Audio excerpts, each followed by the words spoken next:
Okay, so I'm going to take like a more personal approach, not as much institutional. I think, or I hope my university backs me on this, but I'm talking quite personally, and that will be my own personal, I don't know, pace during the last 15 years that I've been teaching online. There is something that Pep did not say, that we are, as the Open University, we are only online. I mean, we are not the online branch of a face-to-face university, we are only online.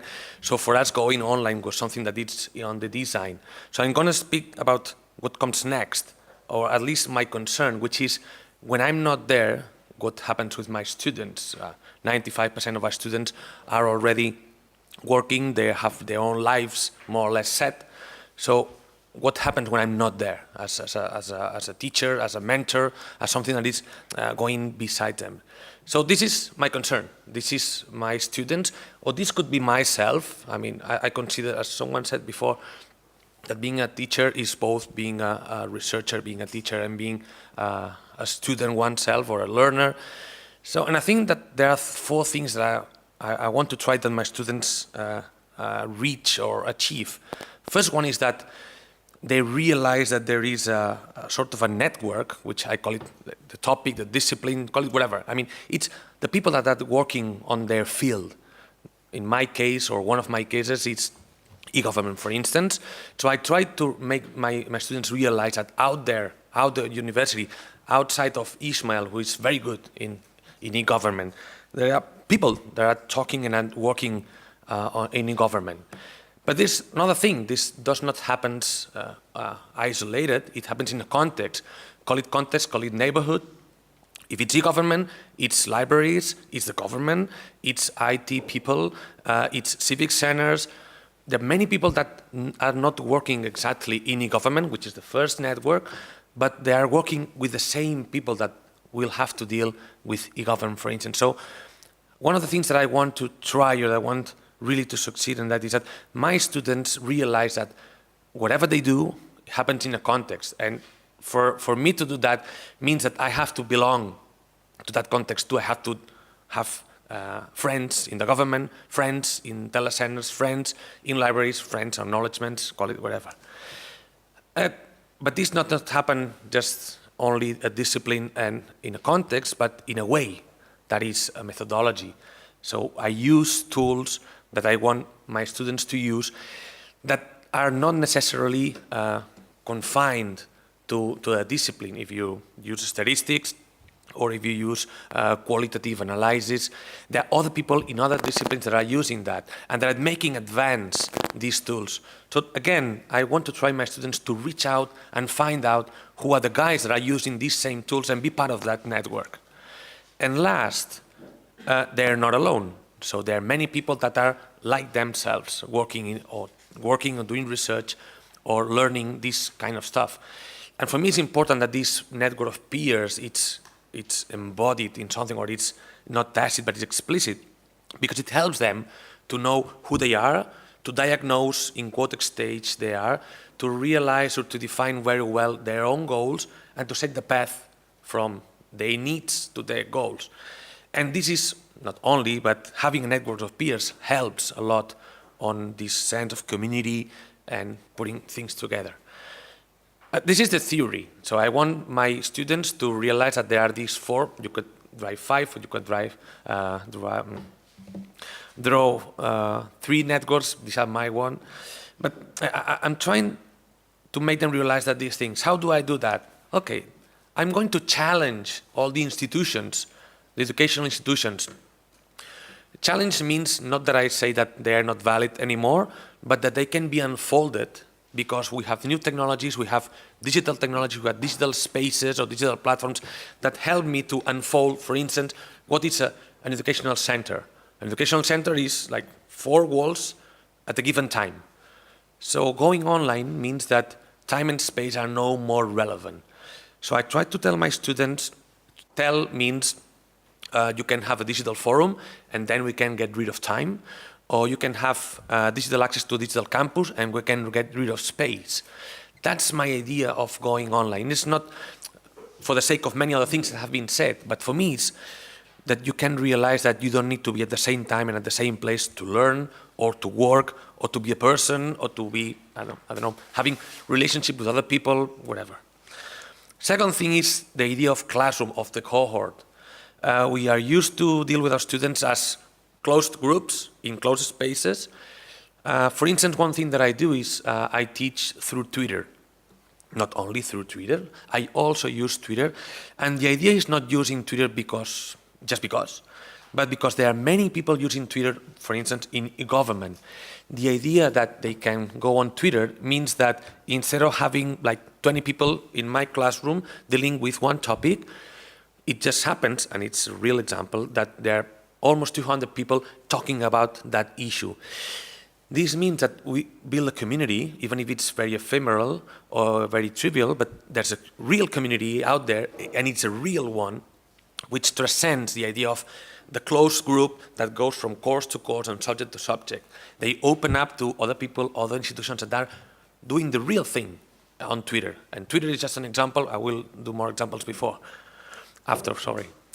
Another thing that I want to challenge is the textbook. Yes, we have done what everyone is doing, which is uploading all the things on the virtual campus.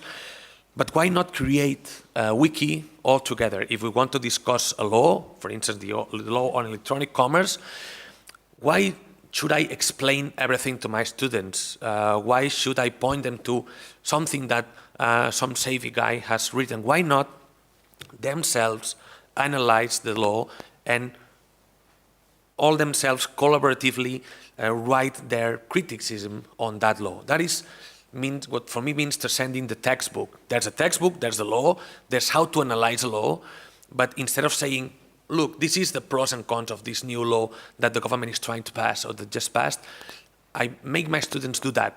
And if it's openly, better. So we do that on Google Documents, we do that on wikis, etc. And many times we do that openly so that anyone can just comment.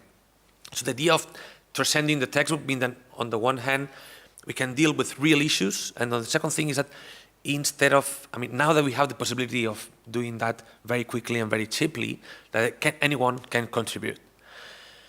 The library is the compilation of these textbooks.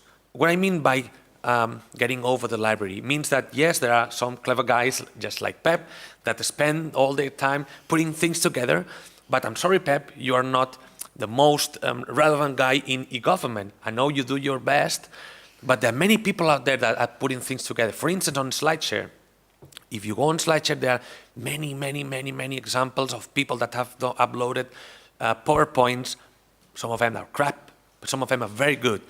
So this is other libraries. I'm not saying that the normal library is a bad thing. I'm saying that we can unfold the traditional library and find other libraries like SlideShare, like Delicious, and other places that I send my students not only to look for things, but to upload things. The best library now with cases on e-government is my students' cases that are being uploaded for the last 10 years on SlideShare, and now we have like a couple of hundred cases, which I'm sure no any library has gathered together. So that's the idea of going beyond what was before. The syllabus, yes, we know on September 1st that it's in Spain what we're going to talk about, but things happen, and why should we be sticking to what we planned on the first day? In my case, I engage or I incentivate my students to create their own syllabus, proposing new things, proposing new resources on Twitter, on Delicious, on discussion boards. And this is going to go to the exam. Yes, of course. But why? This is increasing the syllabus. Bad chance, bad luck. If you wanted to be so lazy, you better be born in the Neolithic. Now this is the real world. It changes every day. So you don't have to learn all the things that we are dropping on the table, just knowing that reality just goes on, even if you think that the syllabus is some closed thing. That's the idea of going beyond the syllabus, that anyone can propose. And it's not only proposing things, it's that being aware that there are many sources of information that are very relevant, and when I'm not there, they have to know how to find these new places. And I'm not talking about the specific places, I'm talking that they have to know for every problem that they have or every issue, where to get the actual information. Schedule, if it's Monday at 9 o'clock, we have to do this thing. No. If it's Sunday at 10 o'clock, or if it's Sunday at 11 p.m.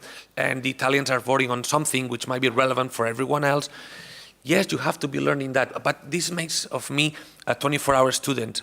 Come on. Again, if you want it not to be only a 1-hour student a week, be born in the Neolithic. This is the new era. You have to be a constant student. It's not my fault. So, no, really. So I try to encourage my students to be aware of everything and to at least to have the antennas set and be able to reinterpret all the reality and all the places that they are in Facebook, in whatever, in their own terms. Yes, it's tiring. Yes, they complain, but afterwards they are grateful that they learned more. Yes, we can not get rid of the teacher, but we can get over the teacher or get beyond the teacher. What means going beyond the teacher? Well, if you are on Twitter, they will find, like many other teachers, you will find people that are relevant, that are saying relevant things, that are relevant in their field, that maybe they will be their employers in the future, and they have to know who they are and in what places do they meet. So it's not only that the teacher is not only me, it's that the people gather in several places, in communities of practice, communities of learning, in hashtags or around hashtags, and they have to know and they have to be able to tell who is a relevant guy and who is not. And this empowerment thing means that you also are a teacher. If you share your things online, on Twitter, on SlideShare, on wikis, on comments on blogs, you become a teacher too. And that is very, very good. That is very interesting and has proven, at least to my students, or so they say, quite interesting and enriching. Who assesses and who says what? So again, I try my students to have these monitoring strategies, meaning don't stick to the modules on PDF in the campus, don't stick to what Ismael is saying, just do have a strategy on how and what to monitor outside. You have to be aware of your environment, especially if you want to know beyond content and you want to have skills or competences. We know that outside in the real world, people are more about, they value more knowledge, so how you apply information to real cases rather than if you have a lot of information. So again, the idea of decentralized, not only what happened inside the campus, the classroom, the teacher, the textbook, the library, the syllabus, etc., but what is out there, and especially how you build your own curriculum, how you build your own environment. If you're able to build your own ecosystem, your learning ecosystem, or if you are able to self-direct your learning needs or self-direct your learning strategies. So for me, as a scholar, as a teacher, as a mentor, as a colleague, what I try to do is not anymore, I don't succeed always, but I try to provide context to my students, which is something that normally individuals are very bad at doing. So I try to, from my own position, to provide context, to identify what spaces might be. Spaces mean not physical spaces, but what books, what people, what communities, what platforms, etc., what might be of interest of my, I also want to say children, my students, and for myself, and try to foster interaction, try to make things happen. If I find that Twitter is a good place, I try to come up with a new hashtag to encourage them to be there. If it's SlideShare, it's about the topic, etc. So I try not to, through assignments or through different strategies, that people find these networks and with their personal learning environments that they can reach out, that they can be part of these networks, and in the future, that they are part of the networks. And if I'm not there, I cannot reach out, but if you take out one of these dots, which is myself, that they still can be learning, that they can still be part of the community, that they can still be part of their networks, that they can still learn by themselves with their peers, with other people talking about methodologies, with their environment, with their disciplines. And if I'm not there, at least I encourage or help them or draw them to a place or to a strategy which is sustainable without me. So these are my thoughts here for you to tweet them. Thank you. Thank you. Thank you, Ismael.